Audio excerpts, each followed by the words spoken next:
इस वक्त की बड़ी खबर अपने दर्शकों को देती हूं मैं। अशोक गहलोत मुख्यमंत्री राजस्थान के, उन्होंने बीजेपी पर बड़ा हमला किया है। उनकी ओर से बाकायदा ट्वीट करके बीजेपी से कई सवाल यहां पर दागे गए हैं। आपको बता दें, मुख्यमंत्री लिखते हैं कि 2008 से 2013 के बीच जब मैं मुख्यमंत्री था तो मेरी सरकार की चलाई कई योजनाओं परियोजनाओं को 2013 के बाद भाजपा सरकार ने रोक दिया था। वैसे तो ऐसी योजनाओं परियोजनाओं की सूची बहुत लंबी है, लेकिन उदाहरण के लिए पचपदरा रिफाइनरी का जिक्र करते हैं, मुख्यमंत्री ग्रामीण बीपीएल आवास योजना का जिक्र करते हैं, मुख्यमंत्री ग्रामीण बस सेवा, दूध पर 2 रुपए litre subsidy, Jaipur metro phase 2, Ambabari से सीतापुरा, केदारनाथ त्रासदी पीड़ितों को अनुकंपा नियुक्ति, कई मुफ्त दवाइयां वो लिखते हैं। और फिर लिखते हैं, मुख्यमंत्री दूध का जला छाछ भी फूंक फूंक कर पीता है। राजस्थान की जनता को एहसास है उनके हित और अधिकार की लोकप्रिय योजनाएं सिर्फ हमारी कांग्रेस सरकार में ही सुरक्षित है। कांग्रेस मतलब भरोसा, कांग्रेस फिर से।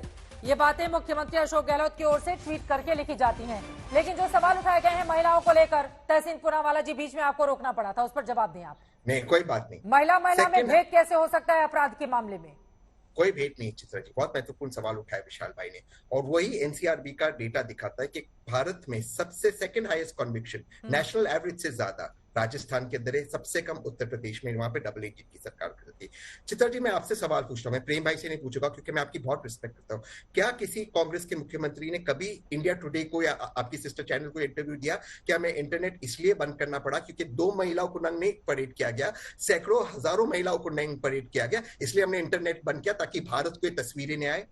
जहां पर अपराध होता है वहां पर एक्शन होता है, चाहे वो कांग्रेस का नेता हो। जहां एक्शन नहीं होता है वो उत्तर प्रदेश है, जहां पर भाजपा की डबल इंजन की सरकार है। मैं अपनी बात समाप्त करता हूं। ब्रिजभूषण शरण सिंह जी की बात कहते हैं, दिल्ली पुलिस ने कहा है कि हर मौके पर उसने हमारे चैंपियन एथलीट्स का मोलेस्टेशन किया। चित्रा जी, और कोई भी व्यक्ति इस देश में होता वो अरेस्ट होता। ब्रिजभूषण शरण सिंह जी अरेस्टेड नहीं थे, उसने महिला सशक्तिकरण पर प्रेस कॉन्फ्रेंस किया और उस बिल पर उसने वोट किया। मैं आपसे पूछता हूं, क्या ये उनके इंसाफ है? मैं जवाब ले लेती हूँ, प्रेम शुक्ला जी। जी नहीं, इनका संकट है कि बताया ना कि एक मुख्यमंत्री जो अपने चैम्बर में बलात्कार करता है, उस मुख्यमंत्री को राज्यपाल बना दिया जाता है। कांग्रेसियों का कुकर्म यहां से प्रारंभ होता है। तंदूर कांड कांग्रेसी करते हैं, मदेरणा कांड कांग्रेसी करते हैं। तो कांग्रेसियों की इस तरह की हरकतें, और जो है एक, अरे भाई बलात्कार किया जेबी पटनायक ने, बलात्कार में अंजनी मिश्रा के बाकायदा जो है, नहीं सर, आप गलत कह रहे हो। चैम्बर में बलात्कार किया। प्लीज आप इंडिया टुडे फैक्ट चेक करा दीजिए। कांग्रेस के परिवार से आपका संपर्क बहुत बाद में आया। 1990 के दशक में जानकी वल्लभ पटनायक ने, जो एडिशनल एडवोकेट जनरल थी, उनके साथ बलात्कार करने का कुकर्म किया। कालांतर में उनको राज्यपाल बनाया गया। तंदूर कांड भी आप नकारेंगे क्या? और तो छोड़ दीजिए, सुकन्या कांड किसके खिलाफ आरोप लगे थे, कौन था और जिस पर आरोप लगे थे, कौन इस चीज को भुला सकता है? और मणिपुर की आप बात कर रहे हैं, मनोरमा पर 2005 में बलात्कार हुआ और एफआईआर आपने वर्षों नहीं दर्ज किया था। बाकायदा वहां पर अनशन पर मनोरमा के पूरे परिवार को मणिपुर में बैठना पड़ा। मनोरमा बलात्कार कांड, जो श्रीमती सोनिया गांधी की जो जिस तरह से महिला विरोधी कृतियां रही है, वर्तमान में नेतृत्व की कांग्रेस सरकार, 5 साल बीजेपी ने क्या किया, 5 साल कांग्रेस ने क्या किया, 30 सालों में, ठीक है प्रेम शुक्ला जी, 30 सालों में सरकारें बदल जाती हैं। राजस्थान की इस तरह की परिपाटी रही है, जिसको रोटी पलटा वहां की आम भाषा में कहा जाता है। तो कंपेयर किया जाएगा ना कि 5 साल पहले आपकी सरकार ने क्या किया था और 5 साल गहलोत की सरकार ने क्या किया, उसको कंपेयर करके अब जनता वोट डालने जा रही है ना। निश्चित तौर पर कभी भी कर ले कंपेयर, निश्चित कंपेयर कर ले। हम तो कहते हैं कांग्रेस जहां भी शासन करती है और भाजपा का जहां शासन है, आप कंपेयर कर लीजिए। हम जैसे 10 साल से इनके 10 साल की कंपेयर की बात करते हैं, कांग्रेसी भाग खड़े होते हैं। 2004 से 2014 केंद्र की सरकार और 2014 से 2024 केंद्र की सरकार की हम जो परफॉर्मेंस की तुलना की बात करते हैं, भाग खड़े होते हैं। मध्य प्रदेश हम 1.5 साल की इनका कार्यकाल और हमारा कार्यकाल, इनके 20 साल हमारे 20 साल, आप कर लीजिए ना तुलना। अभी श्रीमान राहुल गांधी मध्य प्रदेश गए थे, ओबीसी चिल्ला रहे थे। तहसीन पूनावाला बता देना, मध्य प्रदेश में आज तक एक ओबीसी मुख्यमंत्री कांग्रेस क्यों नहीं दे पाई? भारतीय जनता पार्टी के 4 में से 3 मुख्यमंत्री ओबीसी हुए, 4 में से 3। शिवराज सिंह चौहान जी के पहले उमा भारती हुई, उसके पहले बाबूलाल गौड़ हुए। मध्य प्रदेश में एक ओबीसी मुख्यमंत्री बता दे तहसीन पूनावाला, और मध्य प्रदेश की धरती पर ही ओबीसी ओबीसी चिल्ला रहे थे राहुल गांधी। हिम्मत तो कांग्रेस बता दे, अगर सवाल तो बड़ा है, रशीद भाई से सहयोग भी ले सकते हैं। ओबीसी वाली जो पॉलिटिक्स मौजूदा वक्त में चल रही है, उनका सवाल तो मौजूदा वक्त में बहुत वाजिब है। जायज सवाल है, उसका उत्तर देता था। उसके पहले मैं एक टिप्पणी करना चाहता हूँ।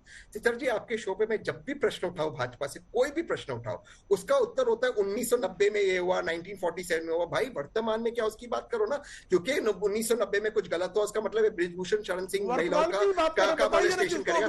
Sir I request you, sir I request you, क्यों बीच में बोल रहे हैं सर? क्यों बीच में बोल रहे हैं सर? प्लीज मैं अपनी बात रख दूं सर, फिर आप बोलिए ना सर। ठीक है, अच्छा लगता है सर, जवाब ले लेते हैं। उन्होंने सवाल सुन लिया था, बोले तहसीन, मैंने सुना, बाकी लोग भी इंतजार कर रहे हैं। ठीक है जी, बाकी रशीद जी को भी बोलना है। जब भी मैं वर्तमान की कोई भी बात करूं, कांग्रेस ने 1947 में क्या 50 में क्या 90 में क्या, भैया वर्तमान में क्या हुआ, वर्तमान में क्या बात नहीं करते। ब्रिजभूषण शरण सिंह जस्टिफाइड है क्योंकि 1947 1960 में कुछ हुआ। दूसरी चीज बिल्कुल सही, वर्तमान की बात, हम ओबीसी की बात करते हैं। आज कांग्रेस के 4 सूबों में मुख्यमंत्री है, 3 उनमें से ओबीसी है, श्रीमान अशोक गहलोत जी, सिद्धरमैया जी और भूपेश बाघेल जी। इनका एक है। आपके मुख्यमंत्री ओबीसी ने, आप दूसरों पे दाग कर रहे। भैया जिसकी जितनी संख्या भारी, उसकी उतनी हिस्सेदारी लेकर रहेंगे। भाजपा कुछ भी कर दे, आप नहीं रोक पाएंगे। तो आज तक क्यों नहीं दिया कांग्रेस ने? ये कुकर में क्यों किया कांग्रेस ने? आज तक क्यों नहीं दिया? 4 में से 3 है मेरे भाई, कांग्रेस एक ओबीसी 4 में से 3 है मेरे भाई, प्रेम भाई, 4 में से 3 है। मध्य प्रदेश में एक भी मुख्यमंत्री क्यों नहीं दिया? अरे मेरे भाई, वर्तमान में 4 में से 3 है मेरे भाई। आप क्या कारण है? 4 में से 3 है और भी देंगे। तो पूछ रहा हूँ, इसके पहले क्यों नहीं दिया? अरे पहले जो हुआ, आज वर्तमान की बात करो आप। कल छोड़ो, कल की बातें, कल की बात पुरानी, नए दौर में लिखेंगे नहीं भारत की कहानी। ठीक है ठीक है, तू तो मैं में नहीं फंसते हैं, तू तो मैं में नहीं फंसते हैं। अब प्रधानमंत्री ओबीसी क्यों नहीं दे पाया? अब वो पलट के पूछ रहे हैं, कांग्रेस ने एक भी प्रधानमंत्री ओबीसी क्यों नहीं दिया, जबकि नरेंद्र मोदी खुद ओबीसी प्रधानमंत्री हैं, बीजेपी ने दिया है। ठीक है, जल्दी से ओबीसी पॉलिटिक्स पर, उसके बाद रशीद जी आ रही हूं मैं आपके पास। जल्दी से तहसीन पूनावाला जी। मैं दोबारा से आपके दर्शकों को बताना चाहता हूँ, प्रधानमंत्री बताइए इतने दिनों में। सर मैं अपनी बात कर दूं? बोलिए थैंक बोलिए। You sir. कांग्रेस का एक ओबीसी प्रधानमंत्री, ठीक है सर, शुक्ला सर, पूछ लेती हूँ। शुक्ला सर, थोड़ा प्रेम से मुझे भी बोलने दीजिए, थोड़ा प्रेम से मुझे भी बोलने दीजिए शुक्ला सर। प्रेम शुक्ला जी, नहीं प्रेम से ही पूछ रहा हूँ मैं, प्रेम से मैं उत्तर दे देता हूँ, सुन लीजिए, मैं बताता हूँ शुक्ला भाई। गांधी परिवार ओबीसी तो नहीं है ना? कांग्रेस ने दलित अध्यक्ष दिया, क्या कारण है? ठीक है, हम सुन लेते हैं, एक सेकंड हम सुन लेते हैं प्लीज। ठीक है, ठीक है प्रेम शुक्ला जी, उनसे जवाब ले लेती हूँ, बाकी 2 लोग भी इंतजार कर रहे हैं। तहसीन पूनावाला जी जल्दी से। वर्तमान में कांग्रेस के 4 मुख्यमंत्री, 3 ओबीसी है। हाँ। कांग्रेस ने दलित चीफ दिया, कांग्रेस ने ओबीसी चीफ दिया। आरएसएस ने आज तक एक भी पिछड़े समाज के व्यक्ति को अध्यक्ष नहीं बनाया। जिस दिन आरएसएस बनाएगा उस दिन, प्रेम शुक्ला साहब आप ये सवाल पूछिए, आरएसएस क्यों किसी ओबीसी या दलित व्यक्ति को नहीं बनाता आरएसएस का मुखिया? क्योंकि आरएसएस एंटी बैकवर्ड है। वरना बता दीजिए आरएसएस ने क्यों नहीं दिया। कांग्रेस ने दिया है, आप रशीद भाई को पूछ लीजिए, 24 अकबर रोड उन्होंने किताब लिखी है। आप आरएसएस का जवाब दीजिए, आरएसएस क्यों नहीं दिया? क्योंकि आरएसएस एंटी दलित एंटी ओबीसी। मैं विशाल मिश्रा जी को लेकर आती हूँ, उसके बाद रशीद जी में आ रही हूँ। ठीक है, ये ओबीसी प्रधानमंत्री किसने कितना दिया, किसने नहीं दिया, इसको लेकर एक अलग तरह की सियासत है। विशाल मिश्रा जी, तहसीन पूनावाला जी पूछ रहे हैं आरएसएस चीफ ओबीसी कब होंगे? चित्रा जी, अब आरएसएस के जानकार है, जवाब दीजिए। चित्रा जी, संघ को, राष्ट्रीय स्वयं सेवक संघ को समझ पाना इतना आसान नहीं है। गगना गगना कानम सागरा समारोपमा, जैसे केवल गगन की तुलना गगन से की जा सकती है, सागर की तुलना केवल सागर से की जा सकती है, राष्ट्रीय स्वयंसेवक संघ की तुलना केवल और केवल राष्ट्रीय स्वयंसेवक संघ से की जा सकती है। और संघ को जानना समझना है तो आइए, आपका स्वागत है, लेकिन बिना जाने बिना समझे टिप्पणी मत कीजिए माननीय। और रही बात जाति की, रही बात समाज को विखंडित करने की, तो चित्रा जी एक गाना होता है ना, हम लोग सुनते हैं था कि आदमी जो करता है, आदमी जो भरता है, जिंदगी भर वो सजाएं पीछा करती है। अरे माननीय, आप हमको ये बता दीजिए कि आप देश के, आपने गरीबों की भावनाओं से खेला कि नहीं खेला? और आज भी खेल रहे हैं। जाति पाति के नाम पर समाज को बांटा, आज भी बांट रहे हैं आप, आज भी वही पाप कर रहे हैं। आप हमको बताइए कितने समाज सुधार आंदोलन हुए जाति प्रथा को समाप्त करने के लिए, लेकिन नहीं, आज भी जाति जाति जाति में उपजाति। अरे वोटों की तुष्टीकरण के लिए आप समाज को कितना विखंडित करेंगे? जरा एक मानसिकता तो लेकर आइए। अपने आप को आप राजनेता कहते हैं, तमाम आपके फॉलोअर्स होते हैं, आप समाज को जोड़ने के बजाय तोड़ने का काम कर रहे हैं और कहते हैं कि मोहब्बत की दुकान चला रहे हैं। ये मोहब्बत की दुकान में जाति जाति में उपजाति, उपजाति में उपजाति कहां लेकर जाएंगे आप समाज को? आप कौन से विखंडित समाज की संरचना करना चाहते हैं? ठीक है, आपकी ओर से जो सवाल विशाल मिश्रा जी खड़े किए जा रहे हैं, प्रधानमंत्री नरेंद्र मोदी ने ग्वालियर में अब से थोड़ी देर पहले कांग्रेस पार्टी पर यही कहकर निशाना साधा है, किस तरह जाति पाति की राजनीति करके कांग्रेस समाज को विखंडित करने के काम में लग गई है। सुनते हैं पीएम को, उसके बाद चर्चा में आगे बढ़ेंगे। उनके पास भी मौका था, वो नहीं कर पाए, ये उनकी नाकामी है। वो तब भी गरीबों की भावनाओं से खेलते थे, आज भी वही खेल खेल रहे हैं। वो तब भी जात पात के नाम पर समाज को बांटते थे, आज भी वही पाप कर रहे हैं। प्रधानमंत्री नरेंद्र मोदी को आपने सुना, ओबीसी की पॉलिटिक्स की सियासत राहुल गांधी ने शुरू कर दी है, उसी का जवाब देते हुए ऋषि जी अब मैं सीधे आपके पास आऊंगी।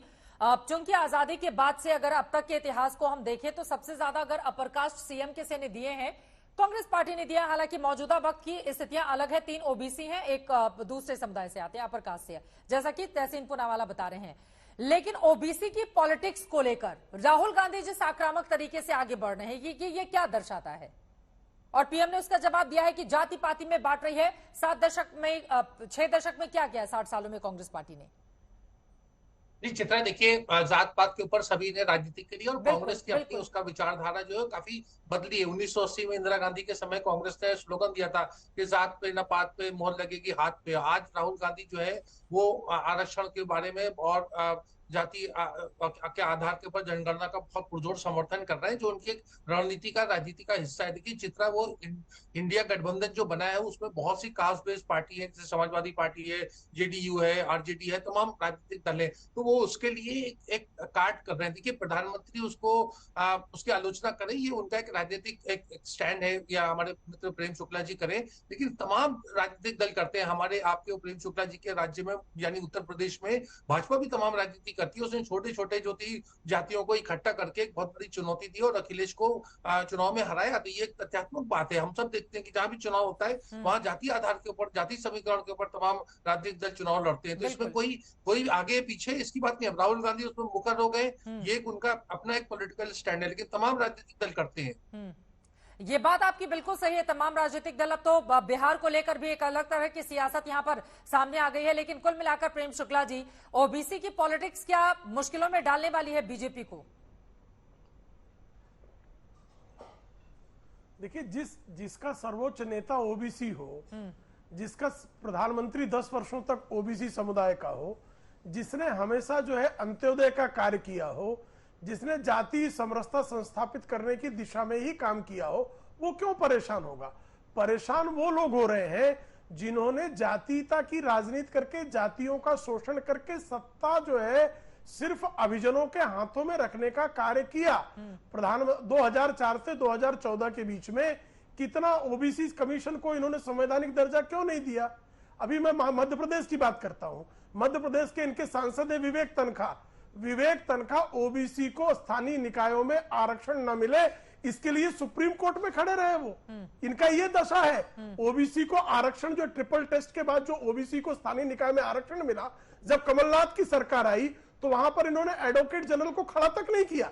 महाराष्ट्र की बात बताता हूं, महाराष्ट्र में ओबीसी के स्थानीय निकायों में आरक्षण के लिए ट्रिपल टेस्ट हुआ। उद्धव ठाकरे की सरकार ट्रिपल टेस्ट में फेल करके चली आई। सुप्रीम कोर्ट में आरक्षण जो है स्थानीय निकायों में ओबीसी का आरक्षण नकार दिया गया। तो ओबीसी की बात करने वाले मध्य प्रदेश और महाराष्ट्र में स्थानीय निकायों में ओबीसी को हिस्सा न मिले, इसके लिए विवेक तनखा जैसे, आज भी विवेक तनखा इनके जो है लॉयर है और सांसद है, तो विवेक तनखा जैसे लोगों ने मध्य प्रदेश में ओबीसी को आरक्षण का लाभ न मिले, इसके लिए अपनी वकालत खड़ी की उन लोगों ने। जी, मैं आ रही हूं आपके पास। एक बड़ा एक इंटरेस्टिंग बयान सामने आया है शिवराज सिंह चौहान का, मुख्यमंत्री का। वो बयान सुन लेते हैं, उसके बाद चर्चा में आगे बढ़ेंगे। ऐसा भैया मिलेगा नहीं जब चला जाऊंगा तमिलनाडु का। मैंने मध्य प्रदेश में राजनीति की परिभाषा बदल दी। हमारे गरीब भाई बहनों, किसान भाई बहनों, आपने वर्षों तक देखा कांग्रेस का राज। बताओ कभी जनता की ऐसी चिंता होती थी क्या? बोल के बताओ होती थी क्या? अरे मैं कोई सरकार थोड़ी चलाता हूं, मैं परिवार चलाता हूं। परिवार, आप सब मेरे परिवार हैं, परिवार है। अच्छा आप बताओ ईमानदारी से, मैं मुख्यमंत्री लगता हूं कि भैया लगता हूं? दोस्त बताओ, मैं तो मामा हूं। मैंने राजनीति बदल दी मध्य प्रदेश, जनता के लिए राजनीति और जनता की सेवा के लिए राजनीति। बताओ मेरी बहनों, कोई ने सोचा था कि ऐसा दिन भी आएगा जब भैया सीधे खाते में पैसा डालेगा? बोलो, कोई ने सोचा था क्या? अरे दिल से बताओ, सोचा था क्या कभी? प्रेम शुक्ला जी, ये इतना भावुक होकर जाने की बात क्यों कह रहे हैं मुख्यमंत्री जी? और कमलनाथ जी कह रहे हैं कि जब आप चले जाएंगे तो खाली कोई कामकाज नहीं किया है यही याद आएगा। नहीं, उन्होंने किस तरह से कायाकल्प मध्य प्रदेश का किया है। मध्य प्रदेश में जिन लोगों ने दिग्विजय सिंह के जो बंटाढार सिंह जो है उनके कुशासन को भी देखा है। मैं मध्य प्रदेश में 2003 में भी यात्राएं मैंने की है और 2003 में सड़क ढूंढनी पड़ती थी, बिजली ढूंढनी पड़ती कि बिजली कब आएगी, पानी की का कोई ठिकाना नहीं था। बिजली, सड़क, पानी, जिस व्यक्ति के राज में कृषि विकास का दर जो है 15% के से अधिक 15 वर्षों तक रहा हो, ऐसे मुख्यमंत्री लाडली बहना योजना के माध्यम से एक एक बहन को साथ में उन्होंने जोड़ा। स्कूटी की योजना, बीमारू राज्य से विकास की दौड़ में आगे बढ़ाने का काम किया गया है। आज पीएम ने भी ये कहा, शिवराज जी भी यही बोलते हुए नजर आए।